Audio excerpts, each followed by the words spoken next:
Hi friends, ಇವತ್ತು ನಾನು ನಿಮಗೆ ಹಾಗಲಕಾಯಿ ಮತ್ತು ನೆಲ್ಲಿಕಾಯಿಯಿಂದ ಮಾಡುವ ಆರೋಗ್ಯಕರ ಹಾಗೂ ರುಚಿಕರವಾದ ಒಂದು ಕರಿ ಬಗ್ಗೆ ತಿಳಿಸ್ಕೊಡ್ತೀನಿ.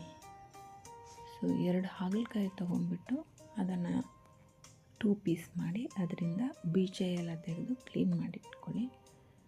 ನಂತರ ಹಾಗಲಕಾಯಿನ ಚಿಕ್ಕ ಚಿಕ್ಕ ಪೀಸ್ ಮಾಡ್ಕೊಳ್ಳಿ. ಎಷ್ಟು ಚಿಕ್ಕ ಮಾಡಿದ್ರೂ ಅಷ್ಟು ಒಳ್ಳೆಯದು, ಯಾಕಂದರೆ ಚಿಕ್ಕ ಪೀಸ್ ಬೇಗ ಬೆಂದ್ಕೊಂಡ್ಬಿಡುತ್ತೆ. ನಂತರ ನೆಲ್ಲಿಕಾಯಿ ಒಂದು 4-5 ತೊಗೊಂಡ್ಬಿಟ್ಟು ಅದನ್ನು ಕ್ಲೀನಾಗಿ ತೊಳೆದು ಒರೆಸ್ಕೋಬೇಕು, ನೀರಿಲ್ದಿದ್ದ ಹಾಗೆ. ಸೊ ದಟ್ ಕ್ಲೀನ್ ಜಾಸ್ತಿ ಕಾಲ ಬರುತ್ತೆ.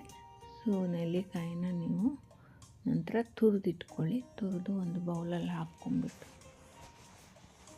ನೆಲ್ಲಿಕಾಯಿ ತುರಿ ಜೊತೆಗೆ ಹಾಗಲಕಾಯಿ ಕಟ್ ಮಾಡಿದ್ದನ್ನು ಸೇರಿಸ್ಕೊಂಡು ಉಪ್ಪು 1 spoon, 2 spoon red chilli powder ಮತ್ತು ಅರ್ಧ ಸ್ಪೂನು ಅರಿಶಿನ ಪುಡಿ ಮತ್ತು 1 ಚಿಟಿಕೆ ಇಂಗು ಸೇರಿಸ್ಕೊಂಬಿಡಿ.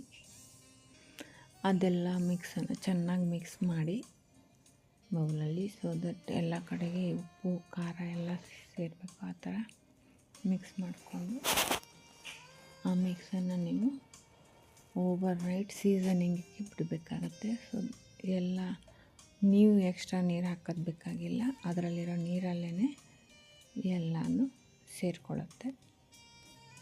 ನಂತರ ನೀವು ಒಂದು ಒಗ್ಗರಣೆ ರೆಡಿ ಮಾಡ್ಕೊಳ್ಳಿ. ಒಗ್ಗರಣೆಗೆ ಎಣ್ಣೆ, ಸಾಸಿವೆ, ಕರಿಬೇವು ಸಾಕು. ಎಣ್ಣೆ ಬಿಸಿ ಆಗಿದ ತಕ್ಷಣ ಸಾಸಿವೆ ಹಾಕಿ ಕರಿಬೇವು ಹಾಕಿ ಅದು ಚಿಟಿಪಿಟೆ ಅಂದ ತಕ್ಷಣ ರೆಡಿಯಾಗಿರೋ ಸೀಸನ್ ಮಿಕ್ಸನ್ನು ಹಾಕಿಬಿಟ್ಟು ತಿರ್ಗಾ ಚೆನ್ನಾಗಿ ಮಗ್ಚ್ಕೋಬೇಕು. ಸೊ ಎಲ್ಲ ಕಡೆಯೂ ಎಣ್ಣೆ ಸೇರಿದರೆ ಚೆನ್ನಾಗಿ ಬೇಯುತ್ತೆ ಅದು. ಸೊ ಚೆನ್ನಾಗಿ ಮಗ್ಚಿಬಿಟ್ಟು ಅದನ್ನು 10 ನಿಮಿಷ ಬೇಯಿಸಬೇಕು. 10 ನಿಮಿಷ ಮೀಡಿಯಮ್ ಫ್ಲೇಮಲ್ಲಿ ಬೇಯಿಸ್ಕೊಂಡು ನಂತರ ಸ್ಟವ್ ಆಫ್ ಮಾಡಿ ನೀವು ಒಂದು ಪ್ಲೇಟ್ ಮುಚ್ಚಿಟ್ಟು ತಿರ್ಗಾ ಆ ಹಿಟ್ಟಿನಲ್ಲಿ ಅದು ಬೆಂದ್ಕೊಳ್ಳುತ್ತೆ ಮತ್ತು ಸೀಸನಿಂಗ್ ಆಗುತ್ತೆ. ಸೊ ಇವಾಗ ನಿಮ್ಮದು ಪಲ್ಯ ರೆಡಿ ಆಗಿದೆ, ಹಾಗಲಕಾಯಿ ಮತ್ತು ನೆಲ್ಲಿಕಾಯಿದು. ಸೊ ಇದರಲ್ಲಿ ಏನೂ ಕಹಿ ಇರಲ್ಲ, ಇದಕ್ಕೆ ನೀವು ನೀರು ಯೂಸ್ ಮಾಡೋದೇ ಬೇಕಾಗಿಲ್ಲ. ಸೊ ಇದು ಟೇಸ್ಟಿ ಹೆಲ್ದಿ ಇರುತ್ತೆ. ಜೊತೆಗೆ ಇದನ್ನು ಚಪಾತಿ ಜೊತೆಗೆ ಮತ್ತು ಬಿಸಿ ಅನ್ನ ಜೊತೆಗೆ ತುಪ್ಪ ಹಾಕಿ ಸೇವಿಸಿದರೆ ತುಂಬ ರುಚಿಕರವಾಗಿರುತ್ತೆ.